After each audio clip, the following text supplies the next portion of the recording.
Strategi itu kita bicara choice, ya, pilihan.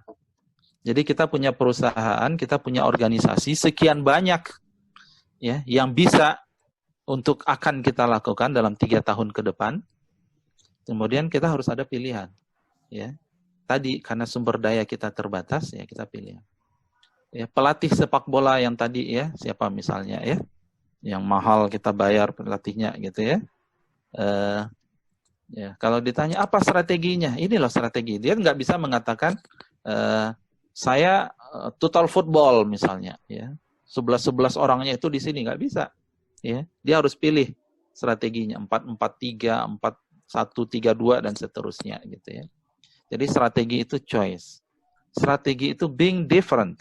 Ketika kita memahami kompetisinya semakin tinggi, apa bedanya kita?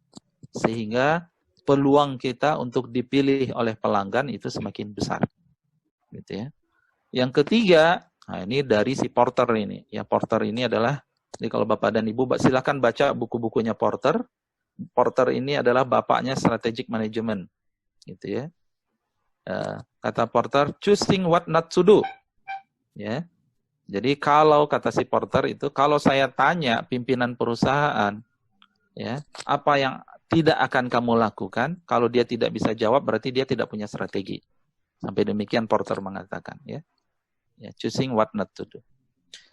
Nah, ini istilah-istilah lain, ya. Jadi adalah kita bicara strategi, sesudah kita tahu tadi posisi kita seperti apa, kemudian resource kita seperti apa, uniknya kita di mana, kita ramu itu menjadi integrated set of choice, terintegrasi, yang kemudian ini loh kami saat ini dan ini loh kami akan menuju ke sana dengan cara seperti ini. Itulah kita bicara strategi, ya. Tadi udah sekilas, ya. Kita akan banyak bicara strategi pada level korporasi, ya, unit, organisasi ini akan kemana. Ya, kemudian levelnya itu nanti lebih detail. Kalau strategi bisnis ini bukan berarti konteksnya bisnis, ya. Nanti minggu depan saya bicara proses bisnis itu bukan berarti bisnis konsepnya gitu, ya. Jadi proses bisnis itu ya aktivitas organisasi itu kita sebut sebagai proses bisnis. Itu bahasa umumnya gitu, ya. Bisnis proses. Nanti juga ada strategi fungsional. Yang pertama Bapak dan Ibu, ada banyak tools, ya. Jadi tools itu banyak. Yang pertama, kalau kita bicara strategi korporasi, Bapak dan Ibu bisa pakai SWOT tadi. Jadi SWOT tadi, kalau tajam, tidak overlapping, kalau kemudian cukup komprehensif, itu kita bisa gunakan untuk keluar dengan yang disebut sebagai posisi organisasi atau perusahaan dalam sebuah diagram Cartesius seperti ini. Gitu, ya. Jadi ada strength-nya, X, yaitu strength dan weakness, Y-nya opportunity dan threat. Tapi hati-hati, ya, saya sejak SMA dulu belajar begini, ini bukan hanya masalah sebatas kita hitung-hitung kuantitatif. Tadi kuncinya itu adalah tajam nggak kita dalam analisisnya. Gitu, ya. Nah, sehingga nanti Bapak dan Ibu, ini istilahnya itu ada analisis 4 kuadran, ada sampai kemudian 6 analisis 8, ini udah 8. Ada juga buku-buku itu bicara sampai 16. Jadi dia membagi kotak ini menjadi 16, ya, 16 region, 16 area.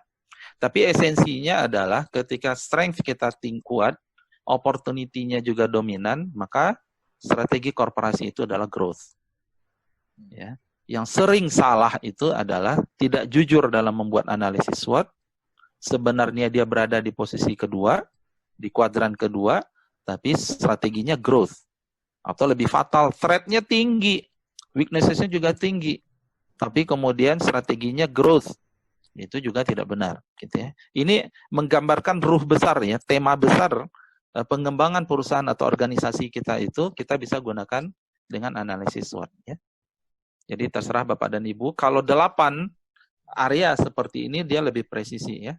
Jatuhnya itu di 1A atau 1B, gitu, ya, gambarannya. Di 2A atau 2B, 3A, 3B, 4A, 4B. Ya, itu sangat tergantung bagaimana kita membacanya nanti, gitu, ya. Kalau dia berada di sini, ya, di kuadran yang kemudian 1B atau 1A, terserahlah, gitu, ya. Nanti growth-nya itu apakah growth-nya stabil atau growth-nya itu rapid. Ya, itu gambarannya. Kalau kita di sini biasanya stability, ya, stabilisasi atau stability itu adalah kita beradanya itu di 2A atau 2B. Ya. 3A atau 3B, 4A, 4B. Gitu ya. Jadi ini penting Bapak dan Ibu. Syaratnya adalah tadi saya katakan tajam dan presisi. Gitu ya. Jadi nggak asal-asal gitu ya. Nah, biasanya ketajaman atau ketidakannya itu tergantung dari kemampuan kita mendetilkan faktor. Saya rekomendasikan minimal ya, kalau Bapak dan Ibu untuk setiap SWOT itu cuma 5 faktor aja, bobotnya itu udah rata-rata 50 dan itu bisa jadi bias. Gitu ya. Jadi biasanya saya bantu 7 sampai 8 untuk setiap faktor ya. Jadi strength-nya 7 sampai 8, weakness-nya 7 sampai 8 dan kita pastikan setiap faktor yang ada itu cukup comparable, apple to apple kita bandingkan. Gitu ya. Nah, tadi katakan kalau salah kita ya dampaknya ruh kita salah. Idealnya harusnya kita berada di kuadran 2, tapi karena kita bobotnya tidak teliti dan kemudian faktornya kemudian tidak berimbang, jatuhnya jatuh di kuadran 1. Itu bisa fatal, itu strateginya beda gitu ya. Nah, ini contoh yang pernah saya ya, ini saya lagi ngerjain ini ya, sebuah rumah sakit. Ada rumah sakit ya. Nah, ini contoh aja. Bobotnya itu 100%, tapi kita usaha. Ini faktor, karena kalau bukan masalah angka hitung kalinya ya, penting itu adalah ini bobotnya ini kira-kira menggambarkan realnya enggak. Kemudian antar faktornya itu ada yang overlap atau tidak. Ini contoh ya untuk peluang dan ancaman ya. Strength dan weakness-nya ini saya enggak munculkan di sini. Ya.